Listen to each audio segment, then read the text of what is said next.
ಯಾವ ರೀತಿ ಇರಬೇಕು, ಯಾವ ರೀತಿ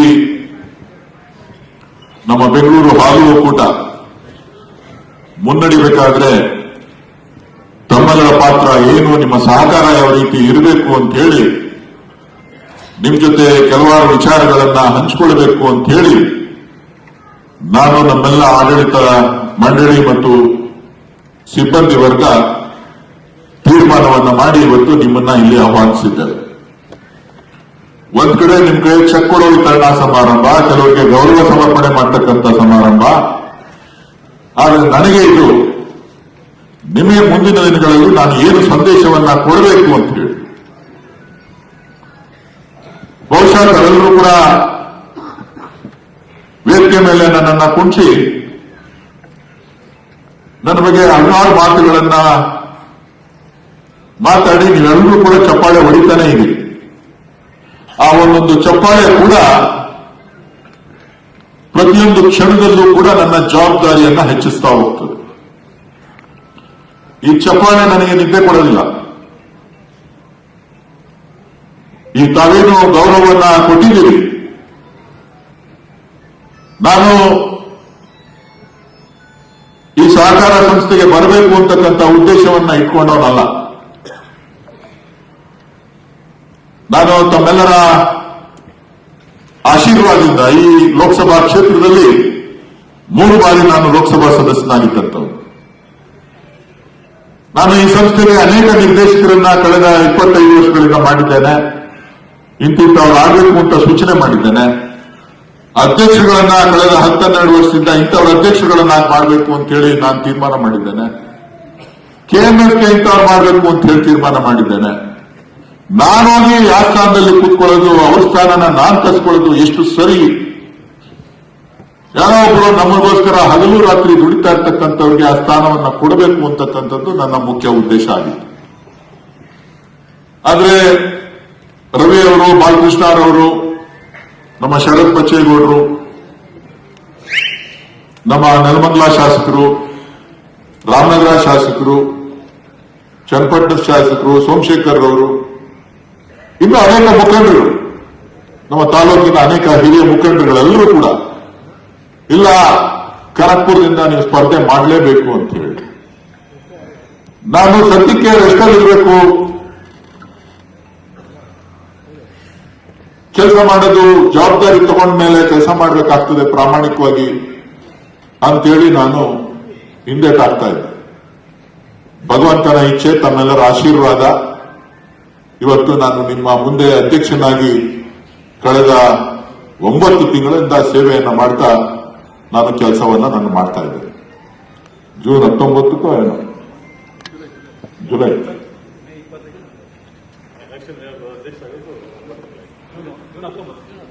ಜೂನ್ 19ನೇ ತಾರೀಕು ನಾನು ಅಧ್ಯಕ್ಷನಾದ್ವಿ. ಅಧ್ಯಕ್ಷನಾದ್ಮೇಲೆ ನಾನು ಅದನ್ನ ತಿಳ್ಕೊಳ್ಳೋದಕ್ಕೆ ಇನ್ನೂ ತಿಳ್ಕೊತಾನೆ ಇದೆ. ಎಲ್ಲೆಲ್ಲಿ ಏನೇನೈತೆ ಅಂತ ಕಂಡುಹಿಡಿಯೋದು ಕಷ್ಟ. ಆಗಿದ್ರೆ ಬುಸ್ಕುಗ್ತಾ ಇರ್ತದೆ, ಏನೋ ಆಗ ಓಡಾಡ್ತಾ ಇದೆ ಅನ್ಬೋದು. ಇಲ್ಲಿ ಬಿಲಿಪ್ ಒಳಗಡೆ ಸೇರ್ಕೊಂಡ್ಬಿಟ್ರೆ ಕಷ್ಟ ಹಿಡ್ಕೋಬೋದು. ಇಲ್ಲಿ ಒಂದದ ಅಂತ ಅಂದ್ರೆ ಅಲ್ಲೋಗಿ ಇರುವೆ ಎಲ್ಲೋ ಕಟ್ಬಿಟ್ಟಿರ್ತದೆ, ಇರುವೆ ಬೀಳ ಗೂಡು ಕಟ್ಬಿಟ್ಟಿರ್ತದೆ, ಸಾಕಷ್ಟು ಗೂಡ ಹೋಗಿರ್ತದೆ. ಅದೆಷ್ಟು ಅಂತಂದ್ರೆ ಒಂದೊಂದು ಪೈಸಾ ಲೆಕ್ಕ ಆಗ್ತು ಅಂತಂದ್ರೆ ಕೋಟಿ ಕೊಡ್ತೈತಿ. ಇರುವೆ ಗೂಡ್ನು ಹುಡುಕ್ಬೇಕು ನಾನು. ಬರೀ ಇಲ್ಲಿ ನಾವು ದೊಡ್ಡ ದೊಡ್ಡದು ಹುಡುಕೋದಲ್ಲ, ಇರುವೆಯಿಂದ ಹುಡುಕ್ಬೇಕು ನಾನು. ಇದನ್ನಿಂದ ತಿಳ್ಕೊಳ್ತಾನೆ ಇದ್ದೀನಿ. ಎಷ್ಟು ಹೋದ್ರು, ಎಷ್ಟು ಕಲ್ತ್ಕೊಂಡ್ರು, ಎಷ್ಟು ಮಾತಾಡಿದ್ರು ಸಾಕಾಗೋದಿಲ್ಲ. ನಮ್ಮ ನಾಗರಾಜು 30 ವರ್ಷ ಎಕ್ಸ್ಪೀರಿಯನ್ಸ್ ಅವ್ರಿಗೆ. ಅವ್ರು ಹೇಳ್ತಾ ಇರ್ತಾರೆ ಇನ್ನೂ ಅದೇ ಅಂತ. ಎಲ್ಲಿಗೊತ್ತು ಅಂತ ಗೊತ್ತಿಲ್ಲ. ಸೊ ಹಾಗಾಗಿ ನಾನು ಮೊದಲಿಗೆ ನಮ್ಮೆಲ್ಲ ರೈತರಿಗೆ ನಾನು ಅಭಿನಂದನೆಗಳನ್ನು ಸಲ್ಲಿಸಲಿಕ್ಕೆ ಬಯಸ್ತೇನೆ. ಯಾಕೆ ಅಂತ ಅಂದ್ರೆ ಏನೋ ಎಂತ ಗೊತ್ತಿಲ್ಲ, ನಾನು ಆಯ್ತಿದ್ದಂಗೆ ರೈತರಿಗೆಲ್ಲ ಒಂದು ಭರವಸೆ. ನಾನು ಅಧ್ಯಕ್ಷ ಆಯ್ತಿದ್ದಂಗೆ ಏನೋ ನಮ್ಗೆ ಒಳ್ಳೆದಾಗ್ತದೆ ಬಿಡು ಅಂತ ಹೇಳಿ ಆ ನಂಬಿಕೆ ಇದೆಯಲ್ಲ, ಆ ನಂಬಿಕೆ ಉಳಿಸ್ಕೊಳ್ತಕ್ಕಂಥದ್ದು ಬಹಳ ಕಷ್ಟ. ಸುಲಭ ಅಲ್ಲ. ಇನ್ನೊಂದು ಕಡೆ ನಮ್ಮ ಸಿಬ್ಬಂದಿ ವರ್ಗ ಅವ್ರಿಗೂ ಕೂಡ ಬದಲಾವಣೆಯನ್ನ ಕಾಣ್ತೇವೆ, ಯಶಸ್ಸನ್ನ ಮುಟ್ತೇವೆ ಅಂತೇಳಿ ಅವರು ಕೂಡ ಹಗಲು ರಾತ್ರಿ ಕೆಲಸ ಮಾಡ್ತಾ ಇದ್ದಾರೆ. ತಮ್ಮಲ್ಲಿ ನೀವು ಇವತ್ತೇನು ಸಿಬ್ಬಂದಿ ವರ್ಗ ಬಂದಿದ್ದೀರಿ NPCS ಇಂದ, ತಾವುಗಳು ಕೂಡ ಒಂದಷ್ಟು ಜನಕ್ಕೆ ಖುಷಿ ಇದೆ, ಒಂದಷ್ಟು ಜನಕ್ಕೆ ಬೇಜಾರಿದೆ. ನಾನು ಎಲ್ರಿಗೂ ಖುಷಿನೇ ಕೊಡ್ಲಿಕ್ಕೆ ಸಾಧ್ಯ ಇಲ್ಲ, ಎಲ್ರಿಗೂ ಸಂತೋಷ ಪಡಿಸಲಿಕ್ಕೆ ಸಾಧ್ಯ ಇಲ್ಲ. ನಿಮ್ಮ ಮುಂದೆ ಒಂದು ನಿಮ್ಮ ಹಿಂದೆ ಒಂದು ಮಾಡಲಿಕ್ಕೂ ಕೂಡ ನನ್ನ ಕೈಯಲ್ಲಿ ಸಾಧ್ಯ ಇಲ್ಲ. ಸೊ ಹಾಗಾಗಿ ಏನೇ ಕಷ್ಟ ಇದ್ರೂ ಕೂಡ ನಾನೇನು ಸಂದೇಶವನ್ನ ನಮ್ಮ ಅಧಿಕಾರಿಗಳ ಮುಖಾಂತರ ಕಳಿಸ್ತಾ ಇದ್ದೀನಿ, ತಾವುಗಳು ಸಂಪೂರ್ಣವಾಗಿ ಚಾಚು ಚರ್ಚೆ ಎಷ್ಟೇ ಕಷ್ಟ ಇದ್ರೂ ಕೂಡ ತಾವೆಲ್ಲರೂ ಕೂಡ ಸ್ಪರ್ಶಿ ನನ್ನ ಜೊತೆ ಕೈ ಜೋಡಿಸ್ತಾ ಇದ್ದೀರಿ. ಅದಕ್ಕೆ ನಾನು ತಮ್ಮೆಲ್ಲರಿಗೂ ಕೂಡ ಧನ್ಯವಾದಗಳನ್ನ, ಅಭಿನಂದನೆಗಳನ್ನ ನನ್ನ ಸಂಪೂರ್ಣ ನಿರ್ದೇಶಕರ ಪರವಾಗಿ ವೈಯಕ್ತಿಕವಾಗಿ ನಾನು ಹೇಳಲಿಕ್ಕೆ ಬಯಸ್ತೇನೆ. ನಮ್ಮ ಜಿಲ್ಲಾ ಒಕ್ಕೂಟದ ಸಿಬ್ಬಂದಿ ಕೂಡ ಕೆಲವರು 10 ಗಂಟೆವರೆಗೂ ಇರಬೇಕಾಗ್ತದೆ, ಕೆಲವರು 8 ಗಂಟೆವರೆಗೂ ಇರಬೇಕಾಗ್ತದೆ, ಕೆಲವರಿಗೆ ಸಮಯಾವಕಾಶ ಕೊಟ್ಟಿದ್ದೆ ಒಂದು 6 ತಿಂಗಳು. ನಾನು ಅವ್ರು ಏನ್ ಹೇಳ್ತಾರೆ ಅಷ್ಟನ್ನೇ ಕೇಳ್ತಾ ಇದ್ದೆ, ನಾನೇನು ಅವ್ರ ಹತ್ರ ಮಾತನಾಡ್ತಾ ಇರಲಿಲ್ಲ. ಅವ್ರು ಏನೇನು ಕೇಳ್ತಾರೆ ಎಲ್ಲಾನು ಕೇಳ್ತಾ ಇದ್ದೆ, ಆದ್ರೆ ಅವ್ರಿಗೆ ಹೇಳಿದ್ದೆ ಏನೇನು ಮಾಡಬೇಕು ಅಂತ ಹೇಳಿ. 6 ತಿಂಗಳು ಆದ್ಮೇಲೆ ಸ್ವಲ್ಪ ಟಾಸ್ಕು ಜಾಸ್ತಿ ಆಗಿದೆ, ನನ್ನ ತಾಳ್ಮೆ ಕಳ್ಕೊಳ್ತಾ ಇದ್ದೀನಿ. ತಾಳ್ಮೆ ಕಳ್ಕೊಳ್ಳುವಂತ ಪರಿಸ್ಥಿತಿಗೆ ಹೋಗಬೇಡಿ ಅಂತ ಹೇಳಿ ನಾನು ಪ್ರತಿನಿತ್ಯ ಅವ್ರಿಗೆ ಹೇಳ್ತಾನೆ ಇದ್ದೀನಿ. ಆದ್ರೂ ಕೂಡ ಅವರೆಲ್ಲರೂ ಕೂಡ ಸಂಪೂರ್ಣವನ್ನ ಸಹಕಾರವನ್ನ ನನಗೆ ಕೊಡ್ತಾ ಇದ್ದಾರೆ. ಅವ್ರಿಗೂ ಕೂಡ ನಾನು ನನ್ನ ನಿರ್ದೇಶಕರ ಪರವಾಗಿ ವೈಯಕ್ತಿಕವಾಗಿ ನಿಮ್ಮೆಲ್ಲರ ಪರವಾಗಿ ನಾನು ಅವರಿಗೆ ಅಭಿನಂದನೆಗಳನ್ನು ಸಲ್ಲಿಸ್ತೇನೆ. ತಮ್ಮ ಆಶೀರ್ವಾದ, ನಿಮ್ಮೆಲ್ಲ ರೈತರ ನಂಬಿಕೆ, ಇವತ್ತು ಏನಾದ್ರೂ ಮಾಡಿ ಒಂದು ಬದಲಾವಣೆಯನ್ನ ತರಬೇಕು ಅಂತಕ್ಕಂಥ ನಿಟ್ಟಿನಲ್ಲಿ ನಾವು ಕೆಲಸವನ್ನ ನಮ್ಮೆಲ್ಲ ಆಡಳಿತ ಮಂಡಳಿ, ನಾನು ಸುಮ್ಮನೆ ಹೇಳಬಾರ್ದು ನಿಮಗೆ. ಸೊ ಏನೇ ಇದ್ರೂ ಕೂಡ ಮುಕ್ತವಾಗಿ ನಾವು ಚರ್ಚೆಗಳನ್ನ ಮಾಡ್ತೇವೆ. ಅನೇಕ ರೀತಿಯಲ್ಲಿ ಮಾತನಾಡ್ಕೋತಾರೆ. ಇಂದಿನ ಸಹ ಆಡಳಿತ ಮಂಡಳಿಗಳು ಯಾವ ರೀತಿ ನಡೀತಾ ಇತ್ತು, ಸಿಬ್ಬಂದಿ ವರ್ಗ ಯಾವ ರೀತಿ ಕೆಲಸ ಮಾಡ್ತಾ ಇತ್ತು, ಏನು ಎತ್ತ ಅಂತ ಹೇಳಿ ನಾನು ವ್ಯಾಖ್ಯಾನ ಮಾಡ್ಲಿಕ್ಕೂ ಹೋಗಲ್ಲ, ಚರ್ಚೆನೂ ಮಾಡ್ಲಿಕ್ಕೆ ಹೋಗಲ್ಲ. ಅದ್ರ ಅವಶ್ಯಕತೆನೂ ಕೂಡ ನಮಗಿಲ್ಲ. ನಾವು ಮುಂದಿನ ಪ್ರಗತಿ ಬಗ್ಗೆ ಮಾತ್ರ ನಾವು ಯೋಚನೆ ಮಾಡ್ತಾ ಇದ್ದೀವಿ.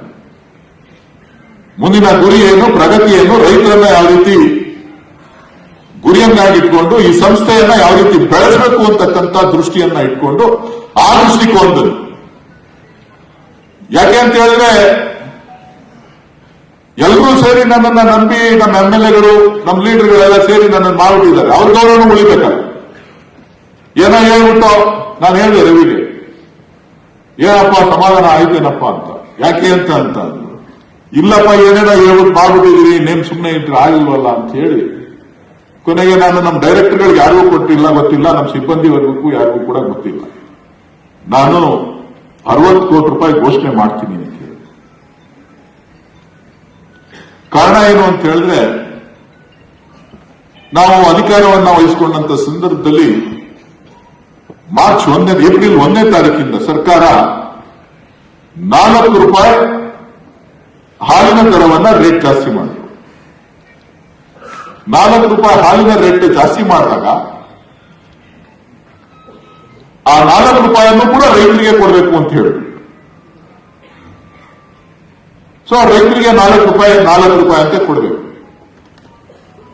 ಮಾರಾಟ ಮಾಡತಕ್ಕಂಥ ಹಾಲಿನ ಬೆಲೆ ಮಾತ್ರ 4 ರೂಪಾಯಿ ಜಾಸ್ತಿ ಆಯಿತು. ನಮ್ಮ ಒಟ್ಟು KMF 16 ಹಾಲು ಒಕ್ಕೂಟಗಳಲ್ಲಿ ನಾವು ಕಲೆಕ್ಟ್ ಮಾಡತಕ್ಕಂಥದ್ದು 1,05,00,000 ಲೀಟರ್ ಹಾಲು ಆ ಸಂದರ್ಭದಲ್ಲಿ ನಾವು ಟಚ್ ಮಾಡಿದ್ವಿ. ನಮ್ಮಲ್ಲೂ ಕೂಡ ಸುಮಾರು 18 ಲಕ್ಷ ಲೀಟರ್ ಹಾಲು ನಾವು ಉತ್ಪತ್ತಿಯನ್ನು ಮಾಡ್ತಾ ಇದ್ದೀವಿ. 18 ಲಕ್ಷ ಲೀಟರ್ ಹಾಲು. ನಾವು ಹಾಲನ್ನ ಹಾಲಿನ ರೂಪದಲ್ಲಿ ಮಾಡ್ತಕ್ಕಂಥದ್ದು ಕೇವಲ 9.5 ಲಕ್ಷದಿಂದ 10 ಲಕ್ಷ ಲೀಟರ್ ಹಾಲು. ಹಾಲಿಗೆ ಮಾತ್ರ ಬೆಲೆ 4 ರೂಪಾಯಿ ಜಾಸ್ತಿ ಆಯಿತು. ಇನ್ನು 8 ಲಕ್ಷ ಲೀಟರ್ಗೆ ಹಾಲಿನ ಬೆಲೆ ಜಾಸ್ತಿ ಆಗಲಿಲ್ಲ. 8 ಲಕ್ಷ ಲೀಟರ್ಗೂ ಕೂಡ ನಾವು ರೈತರಿಗೆ 4 ರೂಪಾಯಿನ ಸೇರಿಸಿ ಕೊಡಬೇಕು. ಅದು ನಮ್ಮ ಒಕ್ಕೂಟಗಳ ಎಲ್ಲ ಒಕ್ಕೂಟಗಳಲ್ಲಿ ಮುಂದೆ ಇರ್ತಕ್ಕಂಥ ಒಂದು ದೊಡ್ಡ ಸವಾಲು.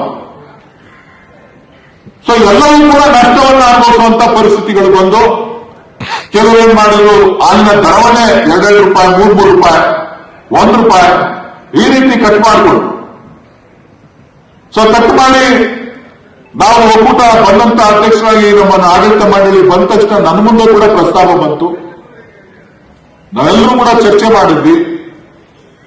ಚರ್ಚೆ ಮಾಡುವಾಗ 2 ರೂಪಾಯಿ ಆದ್ರೂ ಕಡಿಮೆ ಮಾಡಲಿಲ್ಲ ಅಂತ ಅಂದ್ರೆ ನಮಗೆ ಪ್ರತಿ ತಿಂಗಳು 10 ಕೋಟಿ ರೂಪಾಯಿ ನಷ್ಟ ಆಗ್ತಿದೆ. ಏನಾದ್ರೂ ಮಾಡಿ ರೇಟು ಹಾಲು ಕಡಿಮೆ ಆದ್ಮೇಲೆ ಏನಾದ್ರೂ ಮಾಡೋಣ ಅಂತ ಹೇಳಿ ನಾನು ಹೇಳಿದೆ, ನನ್ನ ಮೇಲೆ ನಂಬಿಕೆ ಇದ್ರೆ ದಯವಿಟ್ಟು ನೀವು ಯಾರು ಈ ಪರಿಸ್ಥಿತಿಯನ್ನು, ಈ ಒಂದು ವಿಚಾರವನ್ನ ಇಲ್ಲಿ ಪ್ರಸ್ತಾಪ ಮಾಡೋದು ಬೇಡ, ಸಭೆಗೆ ರೆಸಲ್ಯೂಷನ್ ಮಾಡೋದು ಬೇಡ, ಇದನ್ನ ಅಲ್ಲೇ ಬಿಟ್ಬಿಡೋಣ.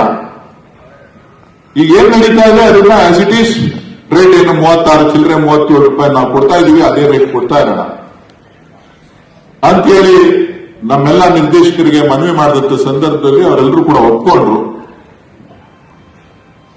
ಒಕ್ಕೂಟದಲ್ಲಿ ನಾನು ಸುಮಾರು 8 ದಿನಗಳ ಕಾಲ ಪ್ರತಿನಿತ್ಯ ಒಂದೊಂದು ಸೆಕ್ಷನ್ ಅನ್ನ ಕರೆದು ಎಲ್ಲ ವಿಚಾರಗಳನ್ನ ತಿಳ್ಕೊಂಡು ಏನ್ ಸುಧಾರಣೆಗಳನ್ನ ಮಾಡಬೇಕು, ಎಲ್ಲೆಲ್ಲಿ ಏನೇನಿದೆ ಅಂತ ಹೇಳಿ ನಾನು ಅಧ್ಯಯನ ಮಾಡಿ ಎಲ್ಲವನ್ನು ತಿಳ್ಕೊಂಡು ಒಂದು ಹಂತಕ್ಕೆ ಬರುವಷ್ಟೊತ್ತಿಗೆ ಸಾಕಾಯಿತು. ನಂತರದ ದಿನಗಳಲ್ಲಿ ಬದಲಾವಣೆಗಳನ್ನು ತಂದ್ವಿ. ನಾವು ಡಿಸೆಂಬರ್ನಿಂದ ನಾವು ಒಂದು ಹಂತಕ್ಕೆ ಲಾಭ ಮಾಡಲಿಕ್ಕೆ ಪ್ರಾರಂಭ ಮಾಡಿದ್ವಿ. ನಷ್ಟ ಇದ್ದಂಥದ್ದು 3 ಕೋಟಿ ಲಾಭಕ್ಕೆ ಬಂತು, ಆಮೇಲೆ 10 ಕೋಟಿ ಲಾಭಕ್ಕೆ ಬಂತು. ಸೊ ಕೊನೆಗೆ 8,000 ಟನ್ ಪೌಡರ್ ಶೇಖರಣೆ ಆಗಿದೆ. 8,000 ಟನ್ ಪೌಡರ್ ಶೇಖರಣೆ ಆಗಿದೆ. ನಾನು ಪೌಡರ್ಗಳನ್ನ ಯಾರು ಮಾರಾಟ ಬೇಡ ಕಡಿಮೆ ರೇಟ್ಗೆ ಅಂತ ಹೇಳಿ ಹಾಗೆ ಇಟ್ಕೊಂಡಿದ್ದೆ. ಆಮೇಲೆ ಒಂದು ಬೇರೆ ಬೇರೆಯವ್ರನ್ನ ಹಿಡಿದು ಸುಮಾರು 7,500 ಟನ್ ಅನ್ನ ಡಿಸ್ಪೋಸ್ ಮಾಡಿ, ಸೊ ಈಗಲೂ ಕೂಡ 2,500 ಟನ್ ನಮ್ಮ ಹತ್ರ ಸ್ಟಾಕ್ ಇದೆ ಹಾಲು. ಪೌಡರ್ ಏನ್ ಮಾಡ್ತೀವಿ, ಪೌಡರಿಂದ ನಮಗೆ 7 ರೂಪಾಯಿ ನಷ್ಟ ಆಗುತ್ತೆ. ಎಷ್ಟು ರೂಪಾಯಿ? 1 ಲೀಟ್ರು ಹಾಲಿಗೆ ನಾವು ಪೌಡರ್ ಮಾಡಿದ್ರೆ 7 ರೂಪಾಯಿ ನಷ್ಟ ಆಗುತ್ತೆ. ಇಡೀ ಒಕ್ಕೂಟದಲ್ಲಿ ಕೆಎಂಎಫ್ನಲ್ಲಿರ್ತಕ್ಕಂಥ 16 ಒಕ್ಕೂಟಗಳ ಪೈಕಿ ಅತಿ ಹೆಚ್ಚು ಉತ್ಪಾದನಾ ವೆಚ್ಚ ಯಾವ ಒಕ್ಕೂಟದಲ್ಲಿ ಆಗ್ತಿದೆ ಅಂತಂದ್ರೆ ಬೆಂಗಳೂರು ಹಾಲು ಒಕ್ಕೂಟದಲ್ಲಿ. ಬೆಂಗಳೂರು ಹಾಲು ಒಕ್ಕೂಟದಲ್ಲಿ ಆಡಳಿತಾತ್ಮಕ ವೆಚ್ಚ ಸುಮಾರು 7-7.5 ರೂಪಾಯಿ ಬೀಳ್ತಾ ಇದೆ ನಮಗೆ. ನಿಮ್ಮ ಹತ್ರ ಏನು ಹಾಲು ತಗೋತೀವಿ ಅದರ ಮೇಲೆ ನಾವು 7 ರೂಪಾಯಿ ಇರಬೇಕು. ಕೆಲವು ಹಾಲನ್ನ ನೀವೆಲ್ಲ ಕೂಡ ಸಿಬ್ಬಂದಿ ವರ್ಗ ನೀವು ಹಾಲು ಕರೆದನ್ನ ರೈತರ ಹತ್ರ ಕಲೆಕ್ಟ್ ಮಾಡಿ ನನಗೆ ಕಳಿಸ್ಕೊಡ್ತಾ ಇದ್ದೀವಿ. ನಾನು ಅದಕ್ಕೆ ನಿಮಗೆ ಕೆಲವು ವಿಚಾರಗಳನ್ನ ಮಂದಟ್ ಮಾಡಿಕೊಡ್ಬೇಕಾಗಿದೆ. ಹಾಲನ್ನ ನೀವೇನ್ ಕೊಡ್ತೀರಿ, ಹಾಲನ್ನ ನಾವು ಕೆಲವು ಹಾಲನ್ನ ಮಾರುಕಟ್ಟೆನಲ್ಲಿ ನಷ್ಟಕ್ಕೆ ಕೆಲವು 20 ಪೈಸೆ ನಷ್ಟ ಆಗುತ್ತೆ, ಕೆಲವು 1 ರೂಪಾಯಿ ನಷ್ಟ ಆಗುತ್ತೆ, ಕೆಲವು 1 ರೂಪಾಯಿ 20 ಪೈಸೆ ನಷ್ಟ ಆಗುತ್ತೆ. ಕಾರಣ ಏನು ಅಂತ ಹೇಳಿದ್ರೆ, ಇದು ಸಹಕಾರಿ ಸಂಸ್ಥೆ ಸರ್ಕಾರದ ಕೆಳಗಡೆ ಕೆಲಸ ಮಾಡ್ತಿದೆ. ಗ್ರಾಹಕರ ಹಿತ ದೃಷ್ಟಿಯಿಂದ ನಾವು ಬೇರೆಯವರಿಂದ ಕಡಿಮೆ ಕೊಡಬೇಕು. ಗುಣಮಟ್ಟದಲ್ಲಿ ಇಡೀ ದೇಶದಲ್ಲಿ ಅತ್ಯುತ್ತಮವಾದಂತಹ ಗುಣಮಟ್ಟ ಕಾಪಾಡ್ತಕ್ಕಂಥ ಸಂಸ್ಥೆ ಅಂತಕ್ಕಂಥ ಒಂದು ಹೆಗ್ಗಳಿಕೆಯನ್ನ ನಿಮ್ಮಿಂದ ನಮ್ಮ ಸಂಸ್ಥೆ ಇವತ್ತು ನಂದಿನಿ ಹೆಗ್ಗಳಿಕೆಯನ್ನ ಪಡೆದಿದೆ. ಅದನ್ನ ಉಳಿಸ್ಕೊಳ್ಬೇಕು ಅಂತಕ್ಕಂಥದ್ದು ಕೂಡ ನಮ್ಮ ಮುಂದೆ ಇರತಕ್ಕಂಥ ಸವಾಲು. ಸೊ ಹಾಲಿನ ಬೆಲೆನೂ ಜಾಸ್ತಿ ಮಾಡ್ಲಿಕ್ಕೆ ಆಗ್ತಾ ಇಲ್ಲ. ಪೌಡರ್ನ ಮಾಡಿದ್ರೆ ಪೌಡರ್ನೂ ಕೂಡ ನಮಗೆ ಲಾಭ ಕಾಣಿಸ್ತಾ ಇಲ್ಲ. ನಾವು 300 ರೂಪಾಯಿ ಮೇಲೆ ಮಾಡಿದ್ರೆ ಮಾತ್ರನೇ ಲಾಭ ಬರೋದು. ಪೌಡರ್ 300 ರೂಪಾಯಿ ಒಳಗಡೆ ಮಾಡಿದ್ರೆ ನಮಗೆ ಲಾಭ ಬರೋದಿಲ್ಲ. ಸೊ ಇಂಥ ಪರಿಸ್ಥಿತಿನಲ್ಲಿ ಏನ್ ಮಾಡಬೇಕು ಅಂತ ಹೇಳಿ ಕೇಳ್ತಿದ್ದಂತ ಸಂದರ್ಭದಲ್ಲಿ ಸಾಕಷ್ಟು ಬದಲಾವಣೆಗಳನ್ನ ಆಡಳಿತಾತ್ಮಕವಾಗಿ ಮಾರುಕಟ್ಟೆನಲ್ಲಿ ಯಾವ್ಯಾವುದನ್ನ ಬದಲಾವಣೆಯನ್ನ ಮಾಡಬೇಕು ಅಂತ ಹೇಳಿ ಒಂದು ಹಂತಕ್ಕೆ ಬಂದು ಇವತ್ತು ನಮ್ಮ ಸಂಸ್ಥೆ ಈ ವರ್ಷದಲ್ಲಿ ಸುಮಾರು ಒಂದು 65-70 ಕೋಟಿ ರೂಪಾಯಿ ಅಷ್ಟು ಉಳಿತಾಯವನ್ನ ನಾವು ಕಂಡಿವಿ. ನಾನು ನಮ್ಮ ಎಂಡಿ ಅವರಿಗೆ, ನಮ್ಮ ಫೈನಾನ್ಸ್ ಟೀಮ್ಗೆ ನಾನು ರಿಕ್ವೆಸ್ಟ್ ಮಾಡಿದ್ದೆ, ಜನವರಿ ಫೆಬ್ರವರಿನಲ್ಲಿ ನೀವು ನನಗೆ ಮಾರ್ಚ್ ಫಸ್ಟ್ ವೀಕ್ ಅಲ್ಲೇ ನನಗೆ ಫೈನಾನ್ಷಿಯಲ್ ಸ್ಟೇಟಸ್ ಅನ್ನ ನನಗೆ ಕೊಡಬೇಕು. ಏನು ನಮ್ಮ ಲಾಭ ನಷ್ಟಗಳು, ಯಾಕಂದ್ರೆ ಲಾಭ ಡಿಕ್ಲೇರ್ ಮಾಡ್ಕೊಂತ ಅಂತಂದ್ರೆ ಕೇಂದ್ರ ಸರ್ಕಾರಕ್ಕೆ ಇನ್ಕಮ್ ಟ್ಯಾಕ್ಸ್ ಕಟ್ಟಬೇಕು. ಕೇಂದ್ರ ಸರ್ಕಾರಕ್ಕೆ ಇನ್ಕಮ್ ಟ್ಯಾಕ್ಸ್ ಕಟ್ಟಬೇಕು. ಕಳೆದ ವರ್ಷ ಏನ್ ಮಾಡಿದ್ದಾರೆ ನಮ್ಮ ಕೆಎಂಎಫ್ ನವರು ಅಂತ ಅಂದ್ರೆ ಸುಮಾರು 180 ಕೋಟಿ ರೂಪಾಯಿ ಪ್ರಾಫಿಟ್ ಮಾಡಿದ್ದಾರೆ. 60 ಕೋಟಿ ರೂಪಾಯಿ 60-70 ಕೋಟಿ ರೂಪಾಯಿ ಇನ್ಕಮ್ ಟ್ಯಾಕ್ಸ್ ಕಟ್ಟಿದ್ದಾರೆ. ಯಾರ್ದು? ಅಧಿಕಾರಿಗಳಂತಲ್ಲ, ಆ ನನ್ನ ರೈತರು ರಕ್ತ ಬಂದು ಬೆಳಗ್ಗೆ ಸಾಯಂಕಾಲ ಕೆಲಸ ಮಾಡ್ತಾ ಇರಲ್ಲ, ಬೆವರು ಸುರಿಸಿ ಹೋರಾಟ ಮಾಡಿ ಹಾಳಾಗ್ತಾ ಇರಲ್ಲ ಅವರನ್ನ ನಾನು ಅಧಿಕಾರಿಗಳು ಹೇಳಿದೆ, ನಿಮಗೇನಾದ್ರೂ ಲೆಕ್ಕಾಚಾರ ಗೊತ್ತಿದ್ರೆ ನೀವು ಈ ಕೆಲಸ ಮಾಡ್ತಾ ಇರಲಿಲ್ಲ, ನಿಮಗೆ ಲೆಕ್ಕ ಗೊತ್ತಿಲ್ಲ, ನೀವೇನ್ ಮಾಡಬೇಕು ಅಂತ ಹೇಳಿ ಪ್ರತಿನಿತ್ಯ ಲೆಕ್ಕಾಚಾರಗಳನ್ನ ಮಾಡಿ ರೈತರ ಬದುಕಿನಲ್ಲಿ ಹೊಸತನವನ್ನ ತರಬೇಕು, ಆತ್ಮಸ್ಥೈರ್ಯವನ್ನು ತುಂಬುವಂತಹ ಕೆಲಸ, ಒಕ್ಕೂಟಗಳಲ್ಲಿ ಶಕ್ತಿ ತುಂಬುವಂತಹ ಕೆಲಸವನ್ನ ನೀವು ಮಾಡಬೇಕಾಗಿತ್ತು. ನೀವೇನು ಮಾಡ್ಲಿಕ್ಕಾಗಿಲ್ಲ ಅಂತ ಅಂದ್ರೆ ಎಲ್ಲ ಒಕ್ಕೂಟಗಳಿಗೂ ನಿಮ್ಮಲ್ಲಿ ಏನಿದ್ದಾರೆ ಏನಾದ್ರು ಮಾಡ್ತೀವಿ ಅಂತ ಹೇಳಿ ನೀವು 5 ಕೋಟಿ 10 ಕೋಟಿ ನಿಮ್ಗೆ ಏನೇನು ಕೊಡಬೇಕು ಕೊಟ್ಟು ಮಾಡಬೇಕಾಗಿತ್ತು ಅಂತ ಹೇಳಿ. ಸೊ ನಾನು ನಮ್ಮ ಅಧಿಕಾರಿಗಳಿಗೆ ತಿಳಿಸಿದ್ದೆ, ನೀವು ಜನವರಿನಲ್ಲೇ ನೀವು ಮಾಡಕ್ಕಾಗೋದಿಲ್ಲ ಏನು ಅಂತೇಳಿ. ಇವರು ಅಡ್ವಾನ್ಸ್ ಇನ್ಕಮ್ ಟ್ಯಾಕ್ಸ್ ಅಂತ ಒಂದು 6 ಕೋಟಿ ರೂಪಾಯಿ ಕಟ್ಬಿಟ್ಟಿದ್ರು. ನನಗೆ ಹೇಳ್ಬೇಕು, ನಾನು ಹೇಳಿದ್ರೆ ವಾಪಸ್ ಕೊಡಬೇಕಾಗುತ್ತಲ್ಲ ಇದನ್ನ ಅಂತ. ಅವರು ಇಲ್ಲ ಸರ್ ಇನ್ಕಮ್ ಟ್ಯಾಕ್ಸ್ ಕಟ್ಟಲೇಬೇಕಲ್ಲ ಸರ್ ಅಂತ. ಲಾಭ ಬಂದ್ರೆ ತಾನೇ ಇನ್ಕಮ್ ಟ್ಯಾಕ್ಸ್, ಲಾಭ ಇಲ್ಲದ್ರೆ ಕಟ್ಟಂಗೆ ಇಲ್ಲ. ಯಾರ ದುಡ್ಡ ಇನ್ಕಮ್ ಟ್ಯಾಕ್ಸ್ ಕಟ್ಟೋದು? ರೈತರ ದುಡ್ಡ. ರೈತರಿಗೆ ಕೊಡೋಣ ಅಂತ ಹೇಳಿ ತೀರ್ಮಾನ ಮಾಡಿ 60 ಕೋಟಿ ರೂಪಾಯಿನ ನಿಮಗೆ ಎಷ್ಟು ಕೋಟಿ? 60 ಕೋಟಿ ರೂಪಾಯಿ ಹಣವನ್ನ ನಮ್ಮವ್ರಿಗೆಲ್ಲ ಕನ್ಫ್ಯೂಸ್ 60 ಕೋಟಿ ಡಿಕ್ಲೇರ್ ಮಾಡ್ಬಿಟ್ರೆ ಇನ್ಕಮ್ ಟ್ಯಾಕ್ಸ್ ಕಟ್ಟಬೇಕು ಅಂತ. ನಾನು 60 ಕೋಟಿ ಕೊಡ್ತಾ ಇಲ್ಲಪ್ಪ, ಹಾಲಿನ ಹೆಚ್ಚುವರಿ ಹಣವನ್ನ ಅವರಿಗೆ 1 ರೂಪಾಯಿ ದರದಲ್ಲಿ ಕೊಡ್ತಾ ಇದ್ದೀವಿ. ನಾನು ಲಾಭ ಕೊಡ್ತಾ ಇದ್ದೀನ, ಹೆಚ್ಚುವರಿಯಾಗಿ ಕೊಡ್ತಾ ಇದ್ದೀನಿ, ನಾನು ಇನ್ಕಮ್ ಅಲ್ಲ ಇದು ಅಂತ ಹೇಳಿ. ಇನ್ಕಮ್ ಅಲ್ಲ, ಹೆಚ್ಚುವರಿ. ಏಪ್ರಿಲ್ 1ನೇ ತಾರೀಕಿಂದ 2025 ಏಪ್ರಿಲ್ 1ನೇ ತಾರೀಕಿನಿಂದ ಈ ಮಾರ್ಚ್ 31ನೇ ತಾರೀಕುವರೆಗೂ ಲೆಕ್ಕ ಹಾಕಿ ಇವತ್ತು ನಾವು ಸುಮಾರು 60 ಕೋಟಿ 40 ಲಕ್ಷ ರೂಪಾಯಿ 43 ಲಕ್ಷ ರೂಪಾಯಿಯನ್ನ ಕೊಟ್ಟಿದ್ದೀವಿ. ಯಾರು ಲೆಕ್ಕ ಕೊಟ್ಟಿರೋರು? ನೀವೇ ಕೊಟ್ಟಿದ್ದೀರಿ. 1,28,400 ಚಿಲ್ಲರೆ ರೈತರಿಗೂ ಕೊಟ್ಟಿದ್ದೀವಿ.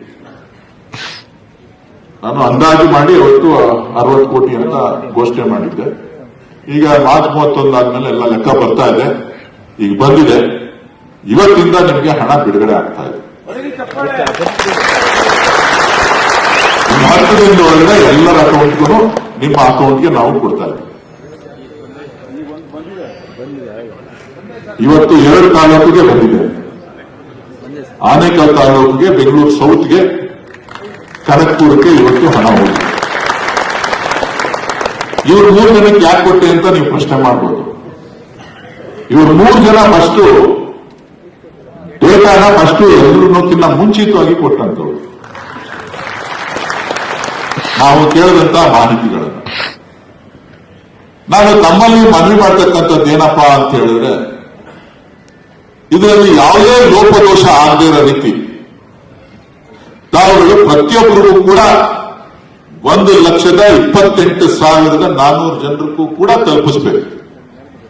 ಏನಾದರೂ ಸ್ವಲ್ಪ ಹೆಚ್ಚು ಕಡಿಮೆ ಆದರೂ ಕೂಡ ಅದಕ್ಕೆ ನಾನಾಗ್ಲಿ ನಮ್ಮ ನಿರ್ದೇಶಕರಾಗ್ಲಿ ಯಾರೂ ಜವಾಬ್ದಾರಲ್ಲ, ಅದಕ್ಕೆ ನೀವೇ ಜವಾಬ್ದಾರಿ.